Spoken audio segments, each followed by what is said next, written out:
Lo primero vamos a comenzar con una disculpa. Os han puesto que ibais a tener 5 minutos de asueto. Mentira. Lo siguiente es otra disculpa. A mí me aseguraron que podía hablar 3 horas, con lo cual he preparado una presentación para 4 horas y media. Todos tranquilos, no vais a comer. Superadas las 2 primeras disculpas, vamos con la tercera, porque siempre van de 3 en 3. Hablamos de un concepto que es arquitecturas cloud. Todo el mundo quiere un cloud en su vida. ¿Todos tenéis cloud? Sí, ¿verdad? Ahora no puedes hacer nada si no tienes cloud, blockchain y inteligencia artificial. Eso lo tienes que poner aunque vendas calcetines. Da exactamente igual. Porque si no, no estás en lo alto de la ola. Para ilustrarnos, pongo esta imagen. ¿Alguno la reconoce?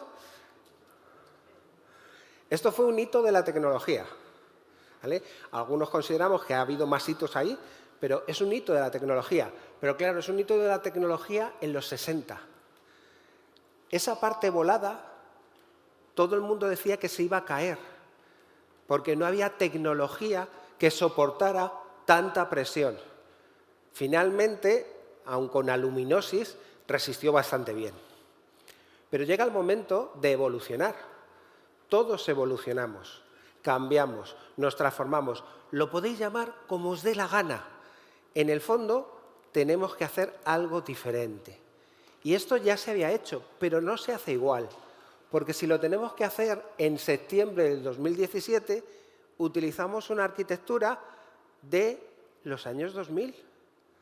Porque si no, sería raro que en ese emplazamiento volviéramos a ver el Vicente Calderón, con esa tecnología que fue tan novedosa y permitió tener un voladizo de ese número de metros. Sin embargo, esto que lo estamos aplicando en nuestro día a día, nos vamos a la tecnología y tenemos algo diferente. En los años 90 sembrábamos servidores físicos y estábamos muy orgullosos de tener esas máquinas que enseñábamos, porque ¿quién no ha ido a ver un CPD? Para mí es una de las visitas más inútiles que hago en la vida. Pero la gente te enseña, no, mira aquí, los servidores. Son cosas con lucecitas. O sea, no sabes qué leches está pasando ahí. Puedes estar haciendo descomposición centesimal de pi o puedes estar haciendo, como decía un compañero, una película porno. Nunca lo sabrás viendo el CPD. A partir de aquí, en los años 2000, nos especializamos y sembramos servidores virtuales. Pero leches, con perdón, estamos haciendo lo mismo, exactamente lo mismo. No, pero hay virtualización y no ha cambiado. Estaríamos haciendo el Vicente Calderón otra vez. Eso sí, ahora en vez de utilizar hormigón armado, utilizaríamos, yo qué sé, cemento compuesto, pero lo que obtenemos es exactamente lo mismo. La pregunta es, ¿qué hacemos ahora después de estar sembrados de servidores? Después de tener todo esto, ¿qué vamos a hacer en este 2020? Pues lo que se nos ha ocurrido es una feliz idea. Vamos a sembrar servidores en cloud, porque si lo llevamos haciendo tantos años y nos ha ido bien, ¿para qué cambiar? Es más, y utilizo una frase tuya, la consultoría nos va a enseñar que la siembra de servidores es lo que ha dado, con lo cual ese éxito no vamos a cambiar. Pues, sinceramente, si hacemos lo mismo, probablemente obtengamos los mismos resultados. Y si obtenemos los mismos resultados, probablemente no cambiaremos nada. Con lo cual, si teníamos un problema que no estaba resuelto y obteníamos los mismos resultados, pues nos hemos quedado como estábamos. Para eso, evolucionamos. Y cuando hablamos de arquitecturas cloud, yo lo que suelo enseñar es una transparencia siempre la misma, le voy cambiando. Hablamos de principios. Cuando hablamos de principios es algo muy etéreo. A la gente nos gustan las reglas. Una regla que se pueda seguir y siempre te dé un resultado predecible. Pero en principio no es una regla. Es algo que tenemos que interpretar para llegar a realizar unas acciones. Los principios son bastante sencillos. Diseñado para las necesidades de la empresa. Ostras, este para mí es lo del agua moja. Menos mal que has pensado que esto tenía que estar hecho para las necesidades de la empresa y no se te ha ocurrido que fuera para las no necesidades de la empresa. El siguiente es el diseño para la recuperación automática. todo el mundo lo pensamos cuando diseñamos. No es cierto. Pensamos para no tener errores. Y ese es un gran fallo que cometemos. Porque a día de hoy, cuando hablamos de arquitectura, el 90% de lo que haces no depende de ti. Con lo cual, no puedes pensar en que los demás no van a cometer ningún error. Tienes que asumir que va a haber errores y cómo eres capaz de recuperarlos de forma lo más automática posible. Porque los errores, lo siento, van a existir. Y en este mundo de total incertidumbre, donde los errores existen y no los puedes prever, ostras, somos incapaces de evaluar el riesgo. Con lo cual, lo que antes eran certezas absolutas se convierten en un mundo complejo donde tengo que diseñar qué pasa cuando los demás cometen errores. Vamos al diseño redundante. Oye, una cosa es que los demás lo cometan y otra es que tú no los tengas previsto los tuyos. O sea, que todo por 2. Cuidado, cuando multiplicamos por 2, estamos haciendo que las cosas sean redundantes. Pero algo que yo siempre cuento es que lo primero que hacemos redundantes son los problemas. Cuando tú tienes 2 servidores y un balanceador, tienes 3 elementos que pueden fallar. Dice, no, pero es el diseño redundante, fenomenal. Pues ya tienes 3 cosas que pueden ir mal. Antes tenías una, que era solo el servidor. Y hay muchas veces que es mejor funcionar con 1 porque tienen menos errores que con 3, que tienen más errores. Ya sé que he dicho esto, ninguno compraríais un diseño que hubiera hecho yo, pero funcionan, porque tu objetivo es la disponibilidad. Y tienes que saber en ese diseño de redundante qué significa para ti esa redundancia. Siguiente, coordinación mínima. Los términos, cuando los lanzamos así, ¿qué significa eso? Estamos acostumbrados a pensar en cadenas de ensamblaje.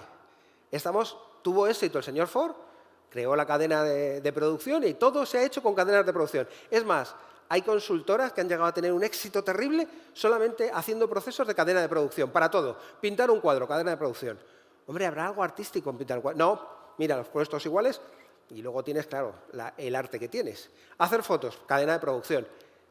Hacer software, una cadena de producción. Tócate los pies, Mariloli. ¿Estamos locos? ¿De verdad es una cadena de producción? ¿De verdad siempre ponéis las mismas líneas de código y siempre da el mismo resultado? Pues seréis los únicos. Yo llevo un tiempo haciéndolo y no me funciona. Entonces, esta parte de coordinación mínima significa que lo que antes estaba paso 1, coordinado con el paso 2, coordinado con el paso 3, coordinado con el paso... olvídate. Ahora hay 17 que te tienes que coordinar en un punto. Es como lo de quedar. Antes todos salíamos, ¿lo recordáis? Hace unos años. Y en mis tiempos te llamabas por teléfono desde el único teléfono que había en casa y quedabas en un sitio. Y si estabas bien y si no, ¿qué pasaba? Eso era coordinación mínima. Había una sola llamada. Ahora existe el teléfono móvil. Y cada vez que mis hijas salen de casa, ¿dónde habéis quedado? No lo sé. ¿Y a qué hora? No lo sé. Nos iremos llamando. Salen en una especie de aventura incontrolada sin ningún tipo de coordinación. No es cierto. Tienen una coordinación mínima también. La última llamada o el último WhatsApp es la que cuenta y la que les lleva a encontrarse. Pues los sistemas, cuando los diseñamos ahora, los tenemos que diseñar pensando en esa coordinación mínima. ¿Por qué? Por algo muy simple. Si el 90% de tu arquitectura no depende de ti, ¿cómo es posible que te quieras coordinar a cada paso? Son esos emails que conoceréis donde hay copiadas 72 personas, de las cuales 71 no hacen nada, pero todo el mundo está coordinado. Eso no es efectivo, no lleva a realizar ningún trabajo. A partir de aquí, diseño de escalado horizontal. Y esto parece una tontería, pero no lo es. ¿Cómo resolvemos los problemas actualmente de diseño? Más madera, más máquina. Y las máquinas son muy grandes, venga, mete más. No, no es lo mismo una máquina más grande que 2. Eso es el diseño horizontal. Y tienes que diseñarlo desde el principio. ¿Vosotros pensáis que cuando alguien diseña un coche con 2 motores, primero lo diseña con uno y luego le agrega otro? ¿Os montaríais en ese coche? Pues en diseño de aplicaciones lo hacemos así. No, y esto lo ponemos y ¡hala! Va a funcionar igual. El grado de inconsciencia que tenemos raña en la soberbia. A partir de aquí, partición para no llegar al límite. Parece una tontería. ¿Cuál es el límite de una máquina? ¿Cuál es el límite de un proceso? ¿Cómo lo calculáis? ¿Cómo sabéis que una base de datos alberga lo que puede albergar? ¿O no? Estas son las preguntas. No, es que tienes que poner Oracle o tienes que poner SQL. ¿Pero qué me dices, loco? Si no sabes qué vas a hacer. ¿Por qué una es mejor que otra? Nos hacemos las preguntas al revés. ¿Pero por qué? Porque nos gusta tener certeza. Y luego nos convertimos, y perdón por la palabra, en talibanes. Una vez que tienes la certeza, tienes que defenderla a toda costa. Porque si estás equivocado, vuelves al mundo de la incertidumbre. Siguiente, diseño para la operación. Este es otro de los grandes. ¿Conocéis un concepto que se llama DevOps? Venga, vamos a hacer un poco de ejercicio, que son las 11. Levantar la mano. Bien, bastante conocido. ¿Y por qué creéis que surge? Porque los problemas no tienen nombres ni apellidos. Cuando hay un problema no dice, soy de código, aquí lo pone aquí, soy de la base de datos. El problema es de cualquier cosa y lo normal de un problema es que sea complejo, es decir, que sea un 5% de una cosa, 3% de otra, 4% de otra y que si no haces que todo engrane bien, nunca va a funcionar. Con lo cual, no es solo poner en producción y que los que pongan en producción, eso es la anécdota de lo que es de verdad el DevOps. Lo que estamos hablando es de poder diseñar para que la operación de lo que diseñas sea lo más eficiente posible. He dicho ya 2 veces la palabra eficiencia. ¿Qué significa eficiencia? ¿Qué se os ocurre? Yo intento que participéis, porque claro, aquí vais a tiraros 6 horas de chapa y claro, ya a las 11. Vale, como veo que no he tenido éxito en la primera intervención, vamos a contarlo nosotros. Barato. No os liáis. Eficiente significa que lo puedes hacer con unos recursos que te salgan económicamente lo más viable posible.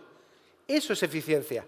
Porque si no, lo que estás haciendo es eso que dicen de tirar con pólvora del rey, gastándote un dineral para hacer algo que se puede hacer con menos. Seguimos, y esa está señalada. Uso de servicios y no infraestructuras. Y aquí pongo un samurái. ¿Por qué? Porque los samuráis se guiaban toda su vida a través de unos principios que se llama Bushido. Y esto parece una tontería, pero lo hemos perdido. Ahora no nos gustan los principios, nos gustan las certezas, nos gusta tener razón, nos gusta sentirnos ofendidos, nos gustan un montón de cosas que cuando las aplicamos a la tecnología hacemos lo mismo. Y no es así. Este uso de servicios es confiar en que alguien haya hecho algo que funciona y tú lo utilizas, sin saber exactamente cómo lo hizo.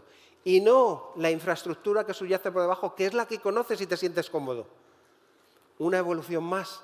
Seleccionar el mejor almacenamiento para cada trabajo. Aquí lo hacemos todos con base de datos. ¿Habéis oído eso alguna vez? No, es que nosotros tenemos Oracle, nosotros tenemos SQL,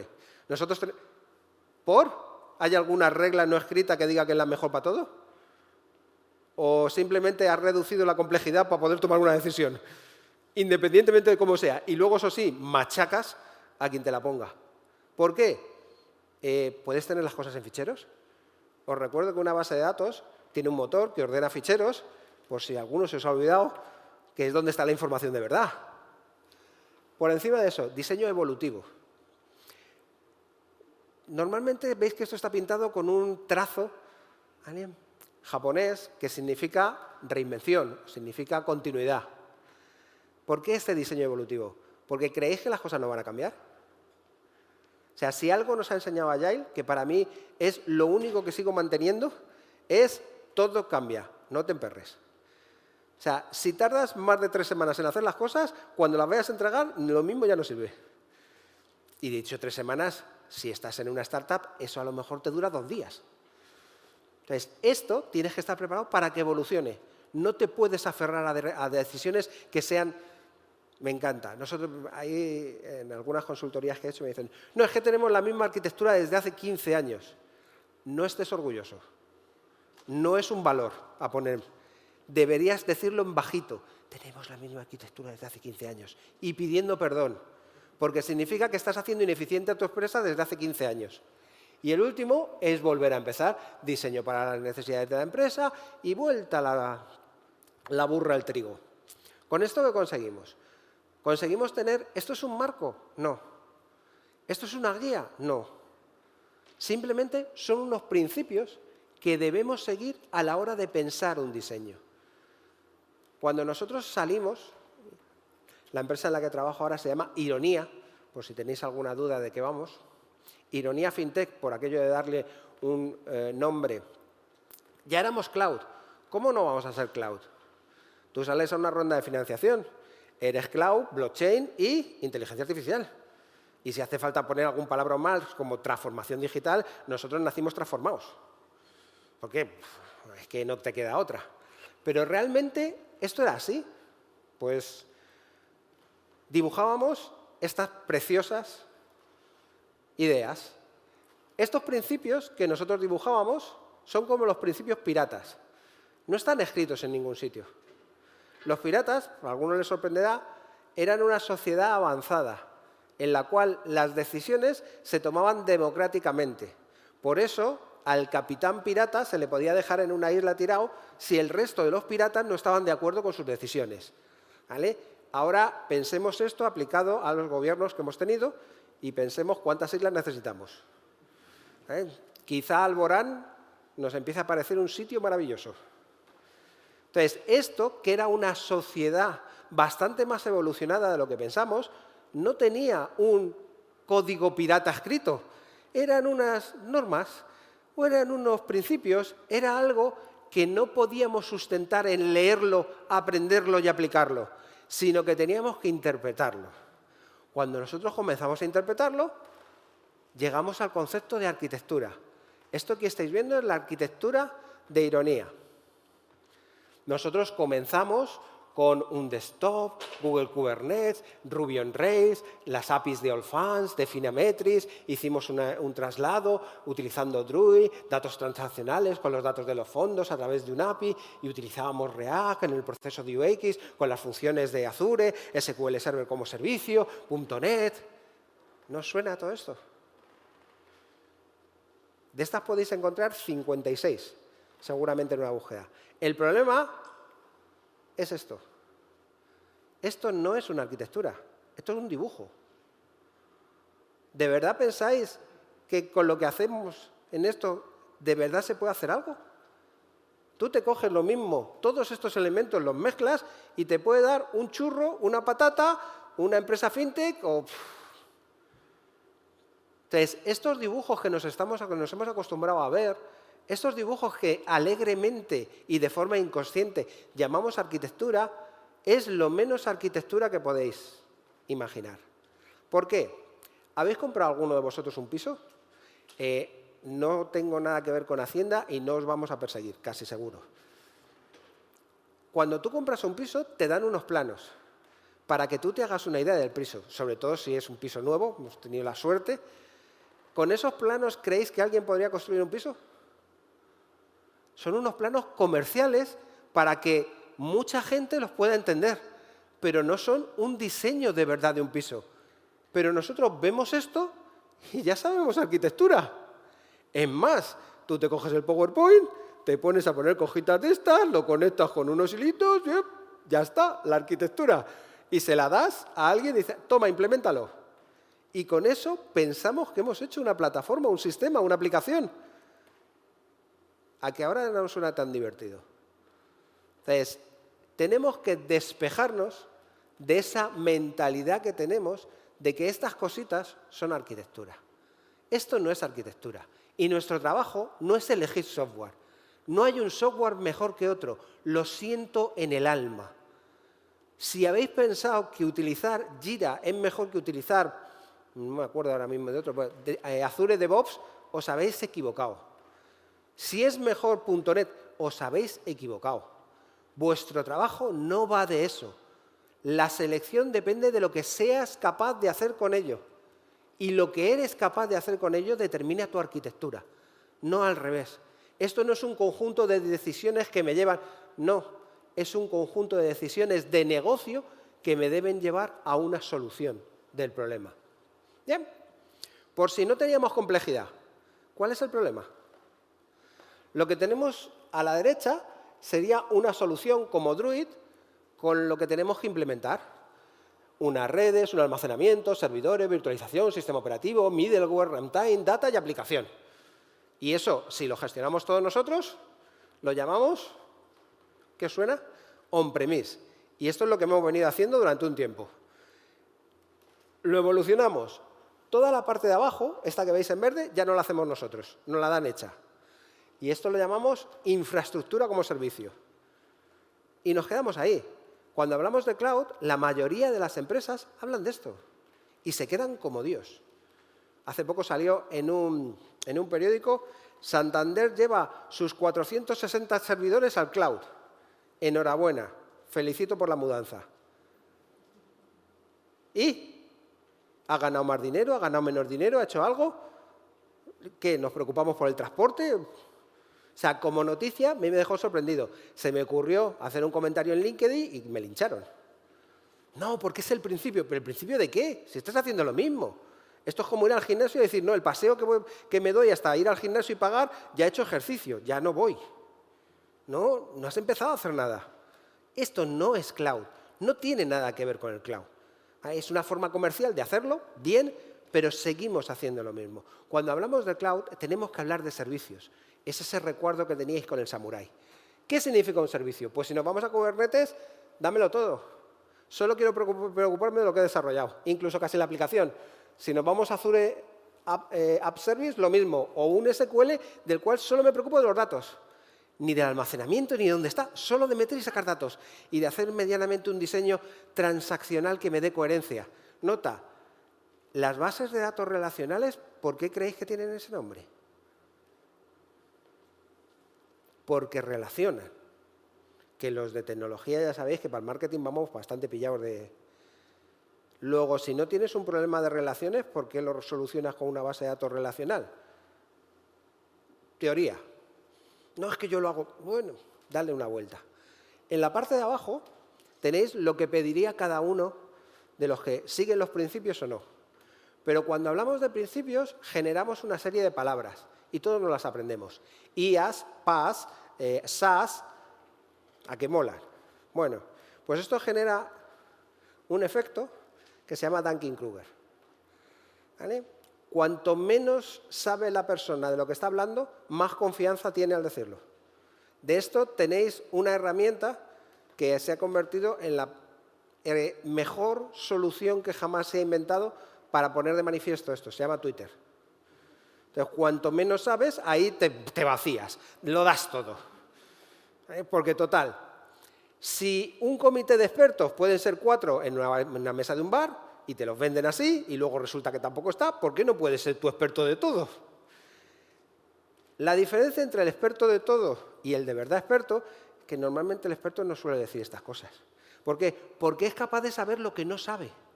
Y sabe que hay un mundo detrás de complejidad que no es capaz de abarcar y sabe la dimensión del problema. ¿Cuántos de vosotros sois seleccionador de fútbol? Pero si todos lo hacemos mejor que Luis Enrique. Si es que... Por Dios, ¿cuántos sois mecánicos?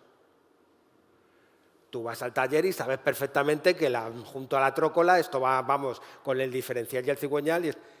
¿Habéis visto de verdad un motor desmontado? Eso es complejo de narices.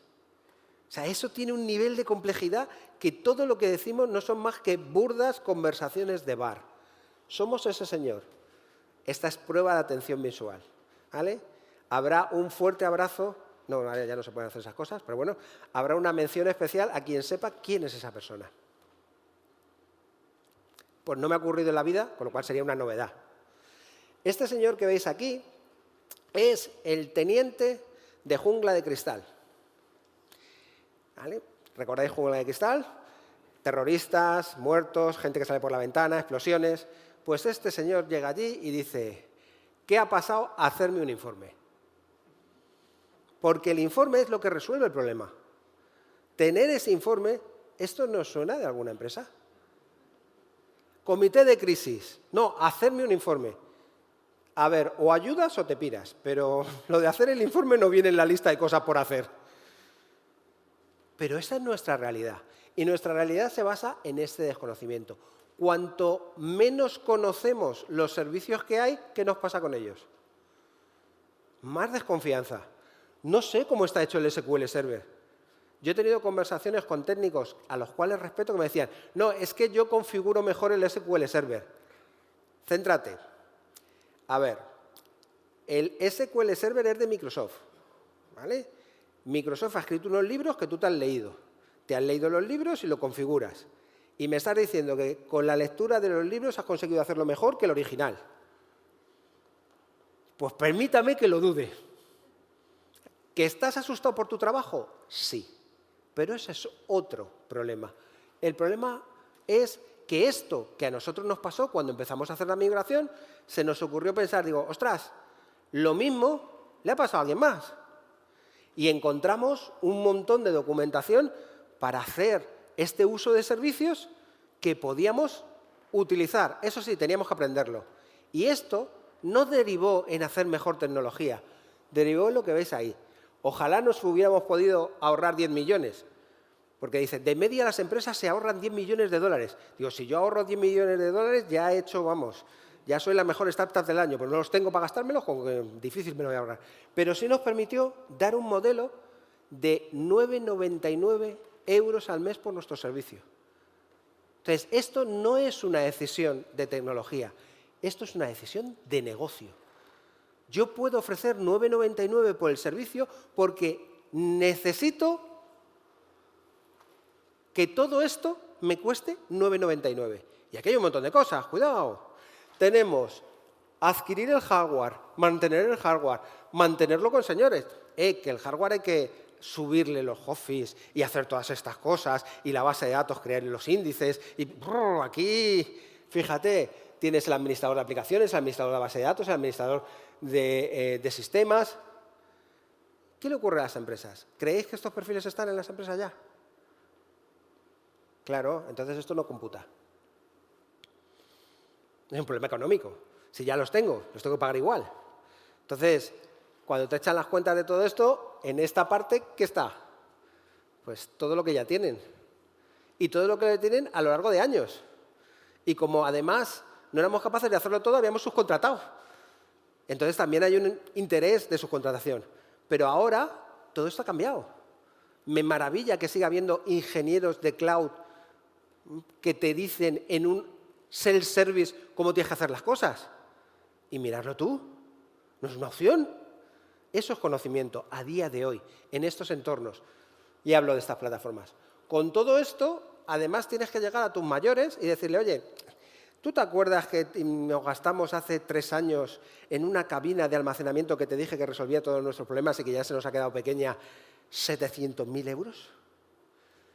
Pues ahora resulta que todo lo que cuesta a Ironía esto son 1.095.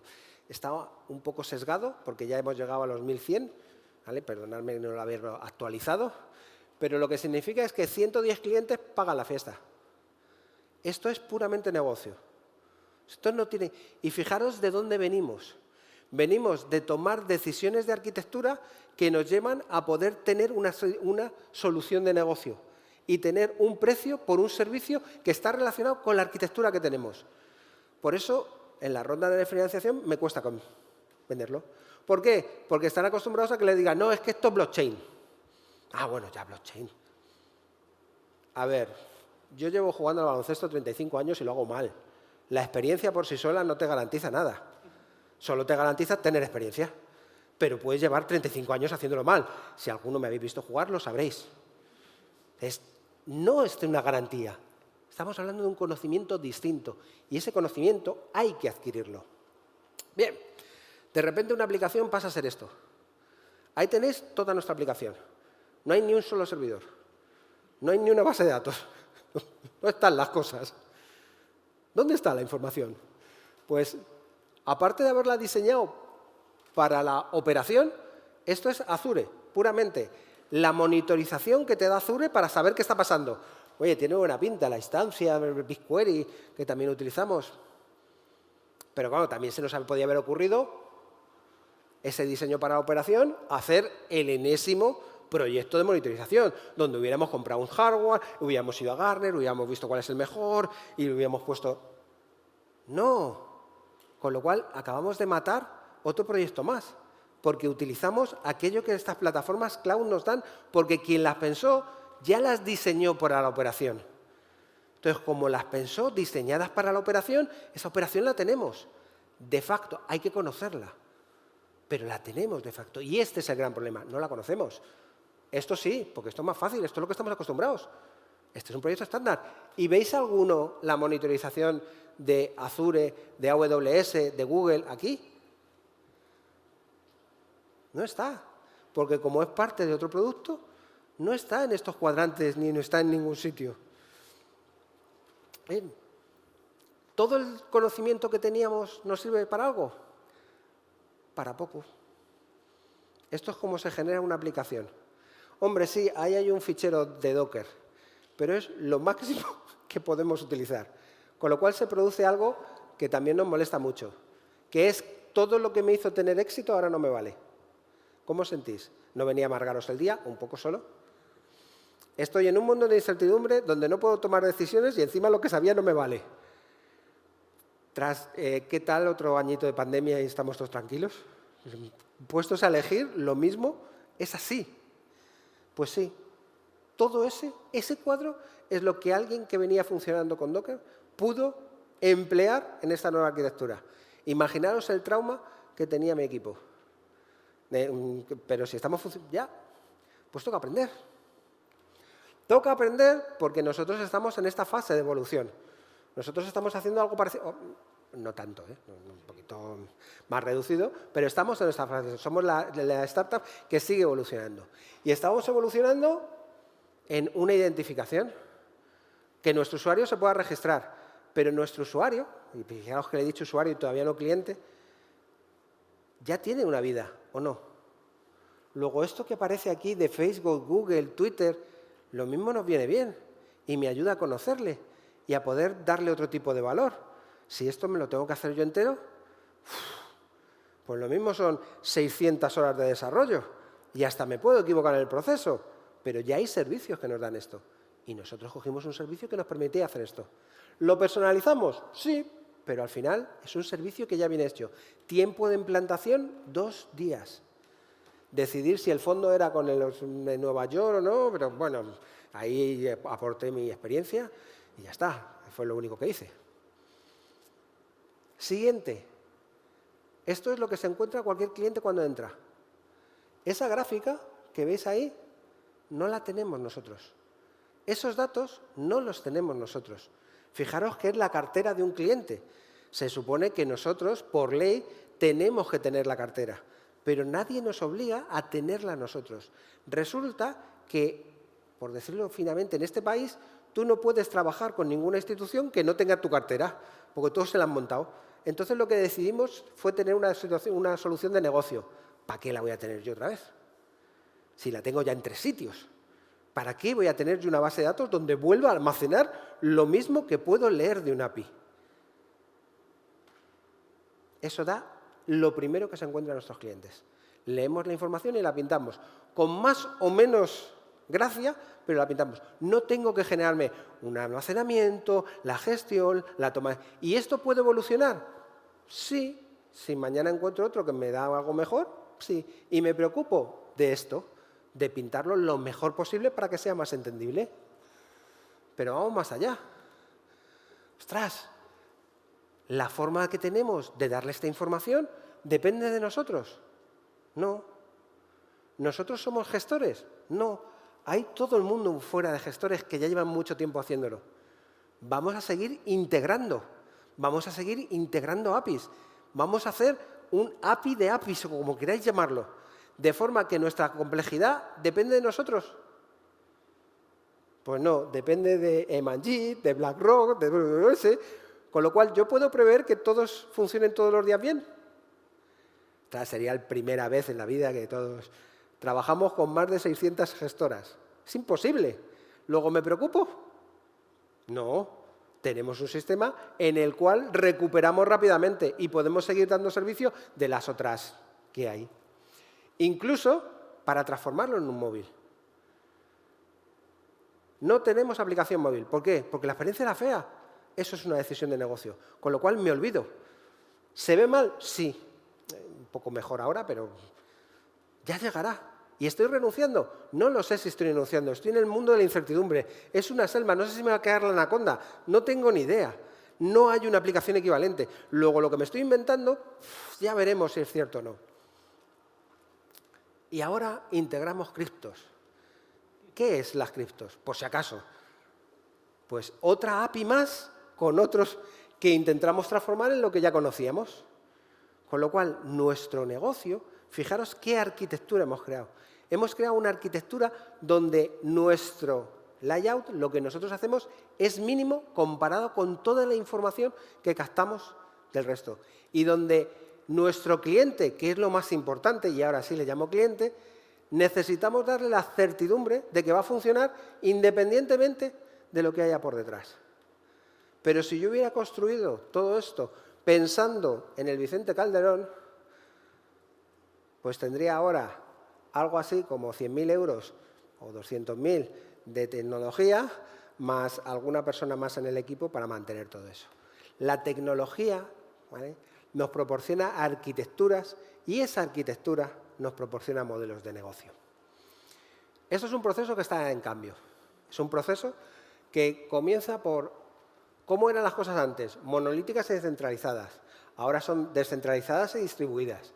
La estabilidad era predecible. Ahora la estabilidad... ¿Cuántos clientes va a tener Netflix esta tarde? Pues depende. Si hemos salido aquí muy aburridos, pues nos iremos a ver una... O no. Este es el mundo que vivimos ahora. Ahora, las bases de datos relacionales, combinación de tecnologías, coherencia máxima, coherencia en un solo punto, proceso en serie sincronizado, proceso asíncrono y paralelo. Fijaros todos los cambios de mentalidad que estamos sufriendo. Este es el cambio que nosotros... Por eso cuando me dicen transformación digital, digo, hombre, la transformación parte de algo que hay. Aquí yo no veo que se transforme. Es otra cosa completamente distinta. Lo hacías de una forma y lo tienes que hacer de otra. Con lo cual, si lo quieres llamar transformación por saltarte bien, bien. Pero es un nuevo conocimiento. Diseño para evitar errores, diseño para la recuperación automática. Cambiamos los términos, que somos muy... Ese MTBF lo cambiamos por MTTR, para los que nos gustan las siglas. Pues, y entonces te puedes tener una conversación de bar con dos cubatas diciendo, oye, ¿tu MTTR cuál es? Que esto siempre queda bien, entre los CIOs y esas cosas. Y a partir de aquí, actualizaciones grandes y ocasionales, actualizaciones pequeñas y cortas. Todo el mundo sigue pensando que cuando Apple saca un sistema operativo, que a la semana siguiente haya una review es un error. No, es lo que tiene que ser. Porque de verdad lo han probado con todo y con todo el mundo. ¿De verdad creéis que yo he probado la aplicación con todos los navegadores en todos los ordenadores que pueden ejecutarla? No tengo capacidad ni dinero para hacerlo. Con lo cual lo que tengo es que tener una forma de, si encuentro errores, solucionarlos lo más rápidamente posible. ¿Eso significa que no hago pruebas? No. Hago pruebas, pero con algo abarcable, no con cada una de las cosas que la gente tiene en su casa. Y luego, administración manual. La gente hacía las cosas con estas manitas y sus avalorios. Administración automática. Se diseñan procesos automáticos para que administren las cosas. Un despliegue es un despliegue sin que nadie tenga que intervenir. Esto que llamamos continuous delivery, pero es cierto. Y la última, que quizás es la que me gusta, servidores en capas, esto que llamábamos de copo de nieve, con las redes, que era... ¿Quién no tiene un experto en redes? Ostras, ¿qué hacen los expertos de redes en cloud? Os voy a contar una pequeña anécdota. Es nada. Entonces, claro, el departamento de comunicaciones, esos 10 señores sesudos que tenías allí, los miras y dices, ¿y qué hago con vosotros? Entonces ya a uno se le ocurre, no te preocupes, porque podemos poner los firewall sobre máquinas virtuales y yo te lleno esto de firewall otra vez y así yo sigo teniendo trabajo. Efectivamente, tú sí, la empresa no. Para que hablemos de complejidad, esto es elegir un almacenamiento a día de hoy. ¿Qué tal? No os la voy a preguntar luego. Hay un pequeño examen, pero con que citéis 3 vale. Y esto es lo que nos siguen vendiendo como arquitectura. Si esto de verdad fuera una arquitectura, mi conclusión es la siguiente. Podéis encontrar más de 10.000 planos del halcón milenario. Si con este tipo de planos de verdad se pudieran hacer las cosas, el halcón milenario existiría. Y lo siento, pero no existe. Creo que voy justito o más o menos. Oye, pues muchísimas gracias a todos.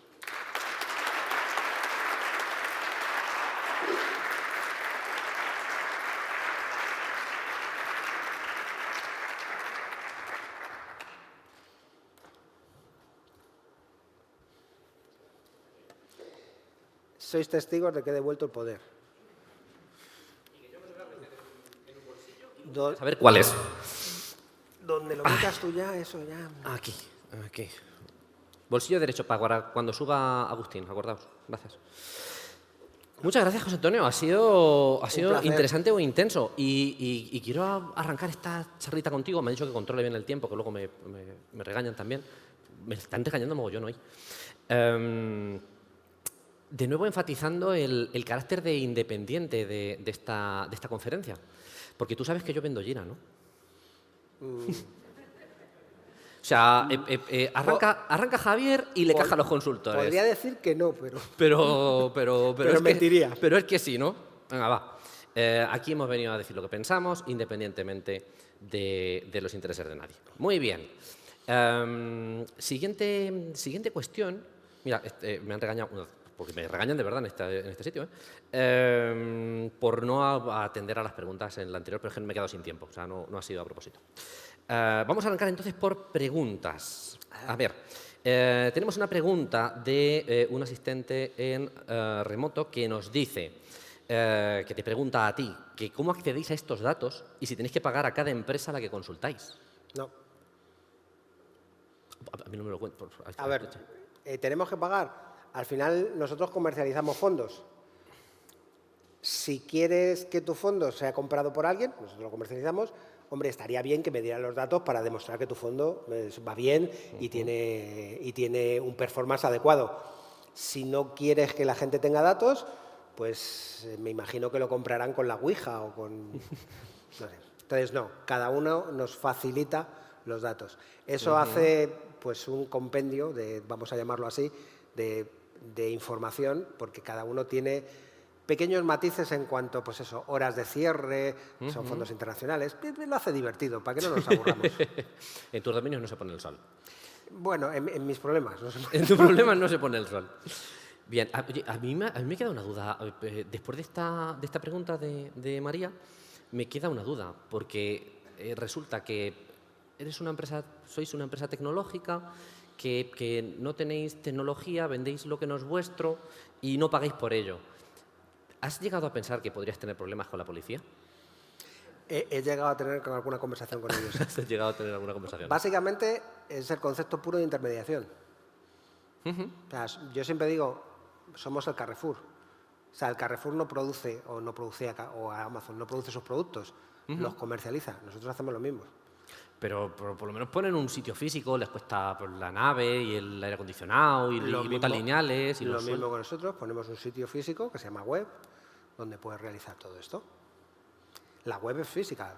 Todo el mundo la puede ver en un sitio físico, ya sea un ordenador, con lo cual no hay nada más físico que una web. Este es antiguo, pero sigue funcionando. Derivada de esta... insistías en la presentación, en un momento de la presentación y de esos principios, del bushido de los arquitectos cloud, en utilizar servicios, además lo remarcabas, utilizar servicios versus infraestructura. El utilizar servicios en una industria tecnológica que tiene que buscar la innovación en esa tecnología, ¿no te quita posibilidades? ¿No te limita a la hora de crear? A ver, esta es una pregunta que tiene su cierta mala leche, no te voy a decir que no. Pero... ¿Quién la ha hecho? No. Ah, vale. Pero, esto es por el Jira. Pero yo suelo poner un ejemplo. ¿Los coches tienen ruedas? Casi todos. ¿Por qué? Porque no hay coches con cadenas. Que tú utilices un elemento que existe como un servicio y puedas elegir entre distintos fabricantes de ruedas, no hace que tu coche sea igual al resto.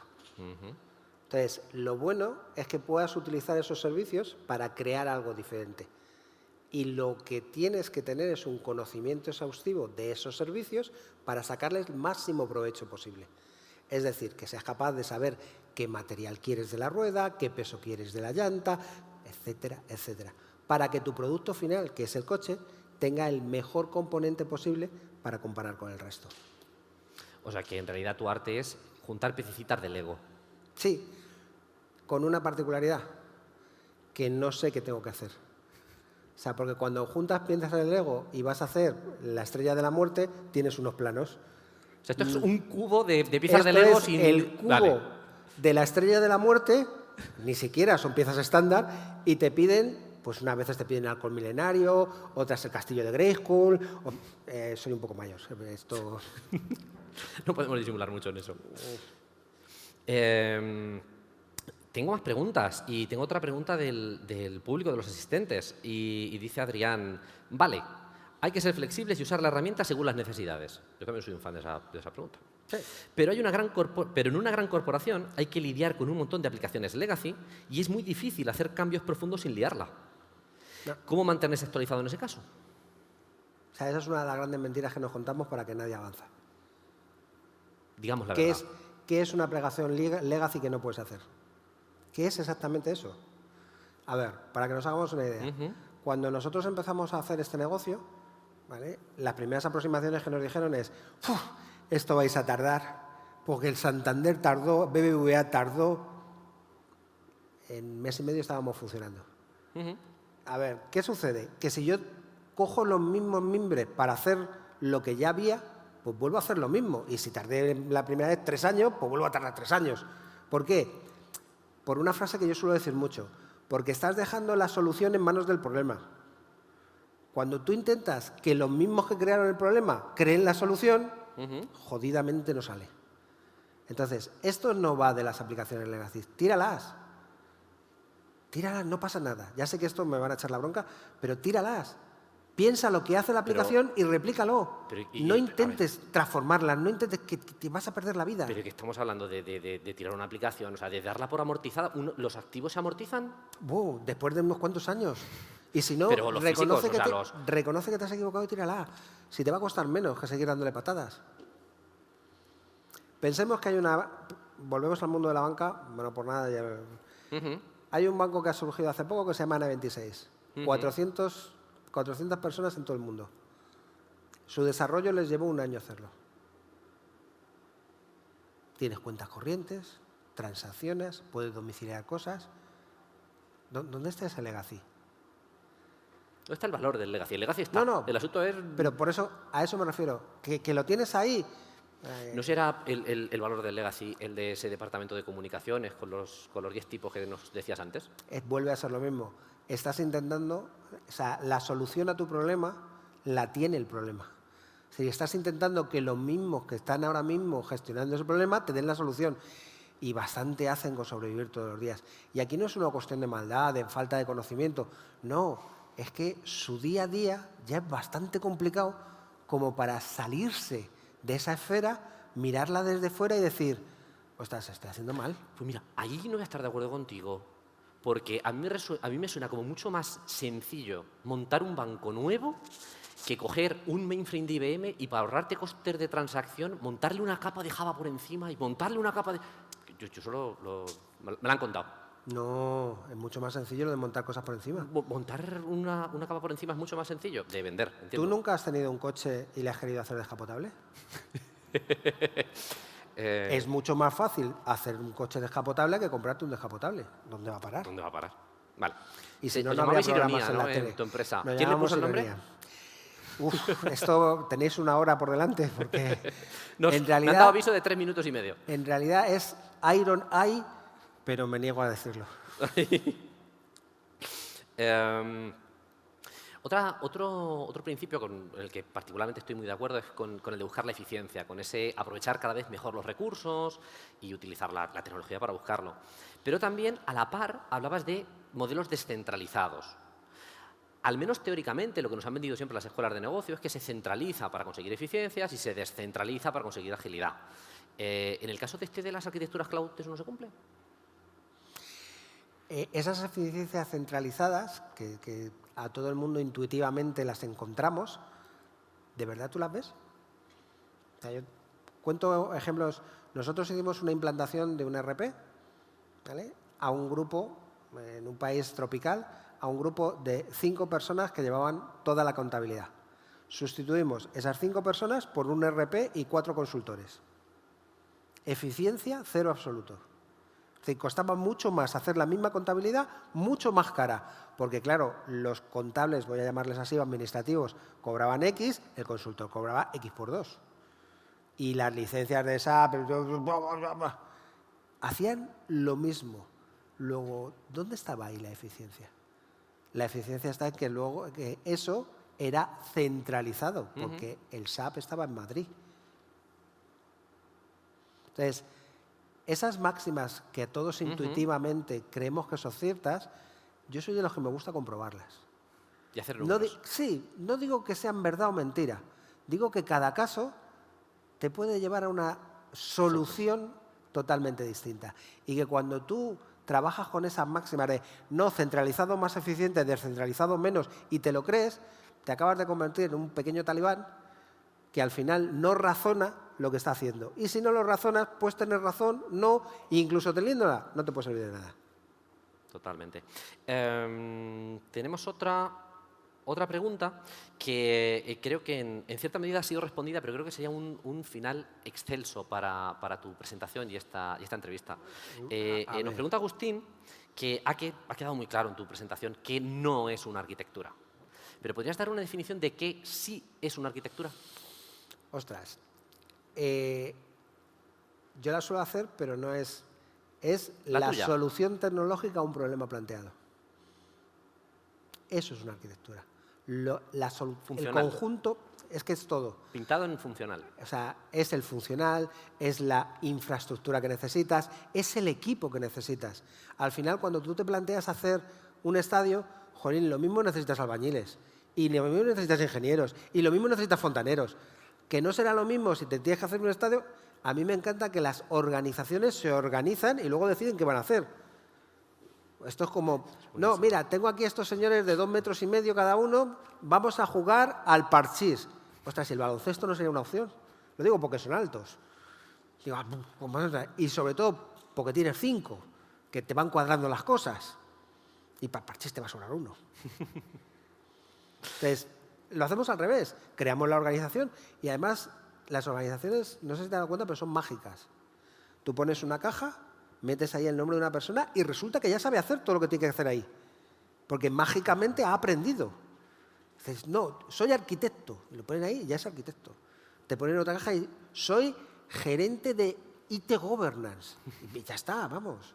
Te levantas una mañana, que a mí como esas cosas no me suceden. Lo sabes. Pues José Antonio, era el cierre. Muchísimas gracias por esta charla. A vosotros por aguantarme. Y por meternos caña.